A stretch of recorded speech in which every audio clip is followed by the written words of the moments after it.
Use कर लेंगे तो स्टमक पेन, जो इनो वगैरह होता है ना, उसमें यही मिलकर मैग्नीशिया होता है। एंट बाइट की अगर हम बात करें, चींटी अगर काट लेती है तो चींटी जो काटती है वो हमारे स्किन में फार्मिक एसिड डाल देती है, तो जिससे बड़ा जलन होने लगता है। तो उसको दूर करने के लिए, क्योंकि वहां पे एसिड उसने डाल दिया है, तो हमें उसके खिलाफ बेस लेकर के आना पड़ेगा। तो क्या लेकर के आते हैं? Sodium hydrogen carbonate. क्या लेकर के आते हैं? Sodium hydrogen carbonate. Sodium hydrogen carbonate लेके चले जाते हैं, जिसको बेकिंग सोडा कहा जाता है। या फिर कैलामाइन लेकर के आते हैं। कैलामाइन में क्या होता है? जिंक। कैलामाइन में क्या होता है? जिंक। जिंक हाइड्रोक्साइड इसको बोल सकते हैं। तो जो जिंक होता है वो एसिड को खत्म कर देता है। इसके बाद सॉइल ट्रीटमेंट में आते हैं। तो मिट्टी जो होती है ना, उसमें क्या है कि कभी कभी उसकी एसिडिटी बढ़ जाती है, यानी कि उसमें एसिड की मात्रा बढ़ जाती है। जब एसिड की मात्रा बढ़ जाती है तो जाहिर सी बात है कि उसमें कोई न कोई बेस डालना पड़ेगा।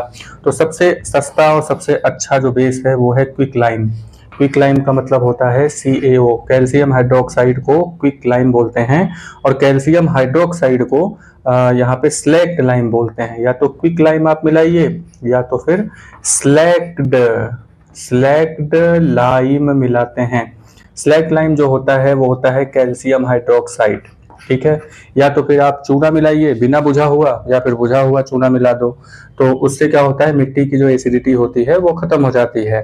व्हेन सॉइल इज बेसिक, अब जब सॉइल बेस होता है, बेसिक हो जाता है, यहाँ पे बेस की मात्रा ज्यादा हो जाती है उसमें, तो यहाँ पे कंपोस्ट खाद मिला देते हैं। तो कंपोस्ट खाद क्या होता है?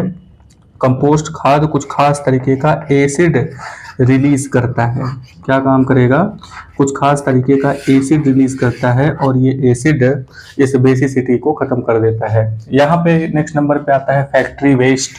कि जो फैक्ट्री वेस्ट होता है, यानी कि जो फैक्ट्री इंडस्ट्रीज वगैरह होती हैं, उसमें जो कूड़ा कचरा निकलता है उसमें एसिड की मात्रा ज़्यादा होती है। अब एसिड की मात्रा अगर ज़्यादा है तो क्या काम करते हैं, इसमें बेस मिला देते हैं। अब जैसा एसिड हो उस तरीके का बेस मिला देते हैं, तो जाहिर सी बात है कि ये कौन सी प्रोसेस हो जाएगी, न्यूट्रलाइजेशन की, यानी कि वहाँ पे जो चीज़ें हैं वो न्यूट्रल हो जाती हैं। अच्छा, फैक्ट्री का वेस्ट जो होता है वो सीधे वाटर में यानी पानी में फेंक देते हैं बिना ट्रीटमेंट किए हुए उसका।